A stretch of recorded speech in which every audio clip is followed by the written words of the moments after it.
Bonjour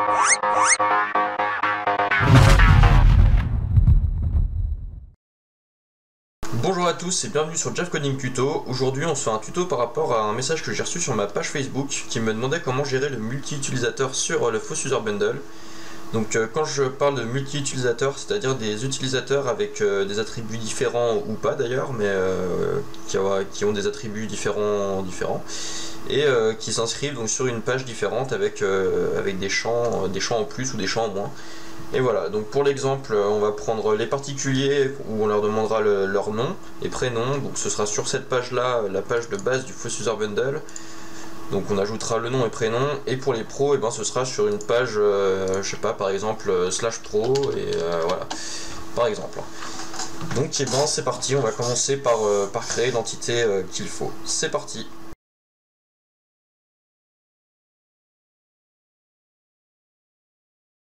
Alors nous voilà dans notre entité user, donc qui est quasiment vide, et donc on va commencer par ajouter les champs donc pour les particuliers. Donc on a dit qu'on ajoutait le nom et le prénom, donc le prénom first name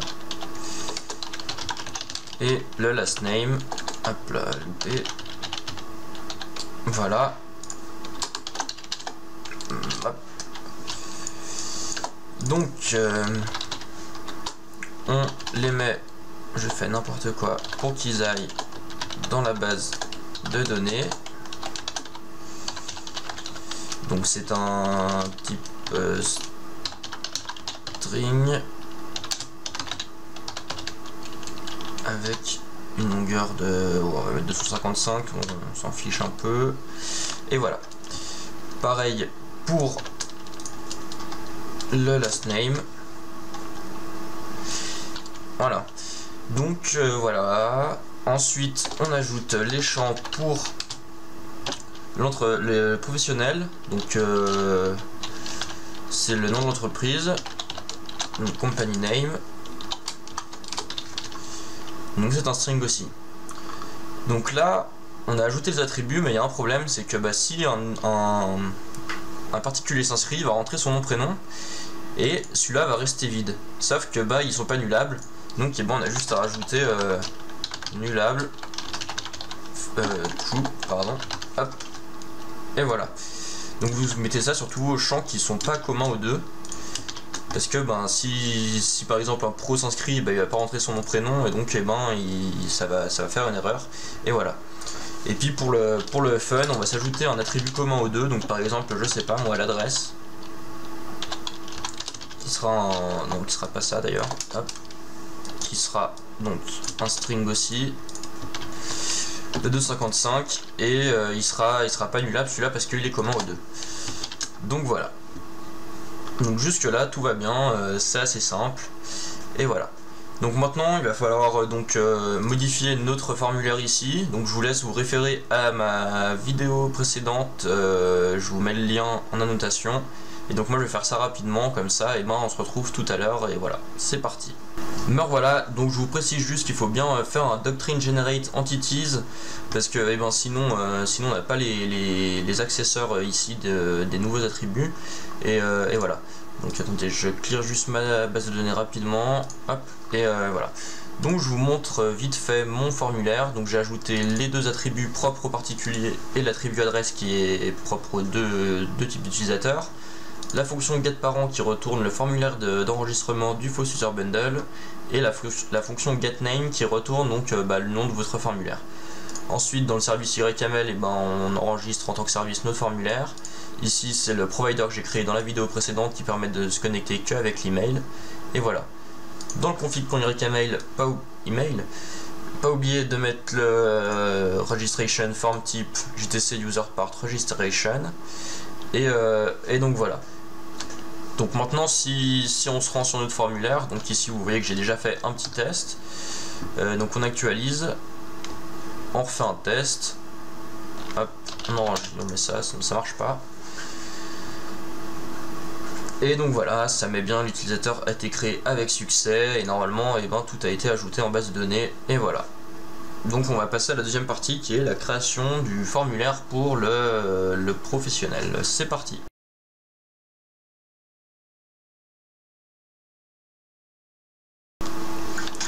Donc c'est parti, on va créer le formulaire pour l'utilisateur professionnel.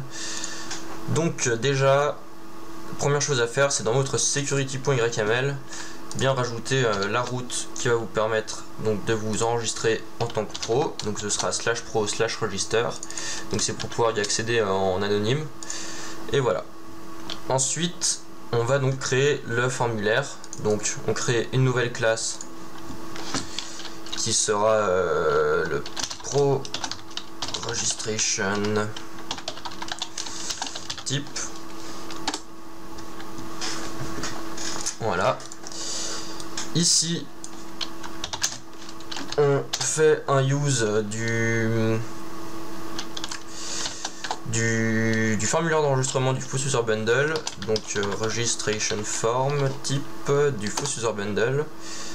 Voilà. Ici, on étend donc le registration type. Hop, on va le trouver là. Voilà. Pas oublier de mettre le namespace, sinon ça ne marchera pas. JTC user bundle form. Ouais, c'est ça.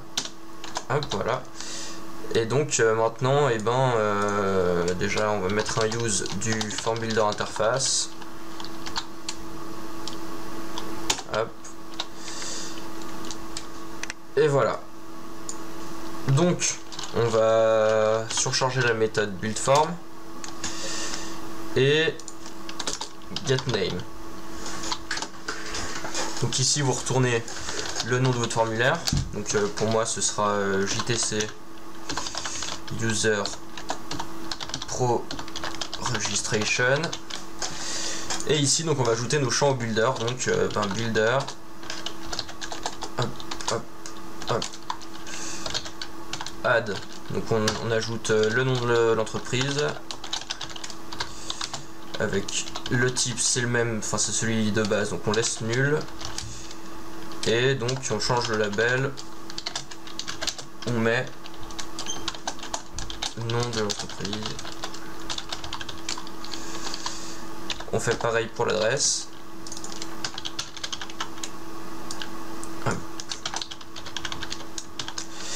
Et voilà, donc là notre formulaire il est prêt, on n'oublie pas le point virgule ici, et c'est bon. Donc là notre formulaire il est prêt, il peut être utilisé. La dernière étape c'est donc de surcharger le contrôleur.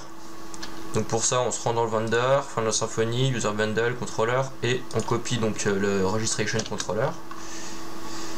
Et on le colle donc dans notre bundle. Donc n'oubliez pas au cas où de rajouter dans le routing l'importation des routes. Donc ici moi je l'avais laissé, donc c'est bon. Et donc voilà. Donc on change le namespace. Et on va nettoyer un peu tout ça. Donc hop, là, nous on va changer le nom de la méthode, on va mettre pro. Et tout le reste, toutes les autres méthodes, on les supprime parce qu'elles ne servent à rien. Donc voilà. Ok, donc là on a notre méthode. On peut supprimer les use qui ne servent à rien. On peut supprimer le contrôleur ici. Et on va rajouter le contrôleur de base du Faux User Bundle. Donc c'est celui-là. On met un alias qui sera base contrôleur.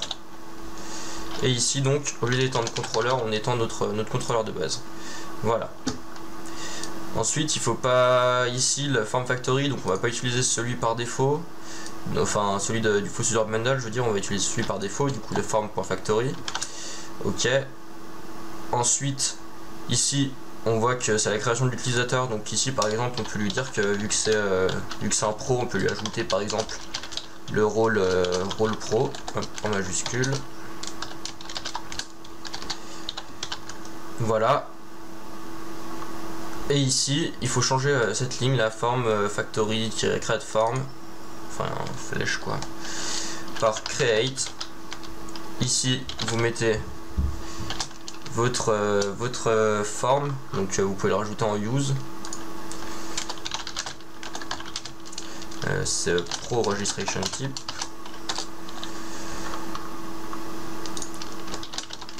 Hop. Et ici on voit qu'en paramètre en fait il nous demande, voilà, il ne le met pas, mais il nous demande la classe, de l'utilisateur. Donc pour ça on va le récupérer depuis les paramètres du faux user bundle, parce que sinon il faut le taper à la main, mais si on change quelque chose quelque part, et ben ça va pas aller. Donc on fait discontainer get parameter, et là c'est false user.model.user.class. Voilà, donc ça vous retourne la classe du false user bundle, enfin ouais, votre classe user quoi en gros. Et donc voilà, ça vous évite de le taper à la main, et si vous le modifiez, ben, que ça change tout seul. Voilà. Et là on est bon. Il manque plus qu'une chose pour moi, étant donné que j'utilise des annotations. J'ajoute l'annotation route. Et donc je vais commenter ma route pour qu'elle redirige vers la bonne URL. Donc route ce sera /pro/register. Le nom JTC user pro register. Et voilà. Donc et ben là normalement si on se range sur notre page pro, on devrait avoir notre formulaire. Donc non, il veut pas, tout simplement parce que déjà j'ai pas enregistré ça et qu'il faut que j'enlève le slash ici. Donc ça met du temps. Et voilà, donc là on a bien notre formulaire avec le nom de l'entreprise et l'adresse. Donc bon, on pourrait croire que là ça marche, mais en fait pas tout à fait. Parce que si on regarde plus dans le code, on voit qu'ici le formulaire nous renvoie vers JTC, false user bundle, web app et register. Il met pas le pro avant, donc ça va pas rediriger vers le bon. Et si vous faites un test, et ça va juste vous afficher l'autre formulaire, mais sans créer l'utilisateur. Donc en fait ça vient tout simplement que ici dans le contrôleur, on voit qu'ici il retourne register.html.twig, donc qui est celle-là, qui inclut cette vue. Et on voit qu'ici dans action on a register de base et pas le nôtre. Du coup en fait la solution c'est d'enlever carrément ça, parce que de base si l'attribut action du formulaire n'est pas défini, et ben il va boucler sur la même URL, et donc il va retourner donc sur notre page pro register. Donc là on actualise, on voit bien que là il n'y a plus l'action.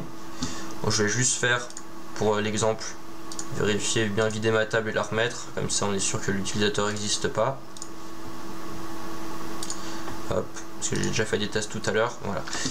Donc là notre table est vide, on va donc créer notre utilisateur, donc par exemple pro, ouais, c'est vrai qu'il faut que je mette une email valide, pro. Et donc voilà, si on enregistre, ça charge un peu, et voilà, connecté en tant que pro, l'utilisateur a été créé avec succès, machin, enfin bref. Si on regarde dans la base de données, on voit bien que l'utilisateur est créé avec ses attributs, son attribut personnel en gros, et l'attribut partagé quoi. Et voilà, donc maintenant on peut retester avec, on va se déconnecter, avec l'utilisateur normal, enfin le particulier quoi. Donc register tout simple sans le pro. Et donc voilà, on va essayer avec part. Je vais faire un copier-coller, ça ira plus vite. On valide. Et voilà. Là notre utilisateur est créé, on va connecter avec. Et si on regarde dans les paramètres, et bien pareil, les attributs personnels sont bien définis, et l'attribut partagé aussi. Donc voilà, c'est à peu près tout. Donc par contre là vous voyez que là le rôle pro a bien été ajouté. Là il n'a pas de rôle par défaut, donc par exemple on peut faire pareil, surcharger le contrôleur pour ajouter le rôle, je sais pas, le rôle particulier de base. Donc c'est à peu près le même fonctionnement, et puis voilà. Donc c'est tout pour cette vidéo, j'espère que ça a bien répondu à la question qu'on m'avait posée. D'autre part je suis content parce qu'on avait presque 2000 vues sur YouTube, donc ce matin je regardais, j'étais à 1999, c'est la petite vue qui manquait juste pour faire chier, et voilà. Donc j'espère que ça vous a plu, n'hésitez pas à liker la page Facebook, à vous abonner à la chaîne YouTube, à commenter au cas où si vous avez des questions, et puis à revenir vers moi en MP sur Facebook et par mail sinon depuis YouTube. Donc voilà, et je vous remercie, à bientôt pour une nouvelle vidéo et à bientôt.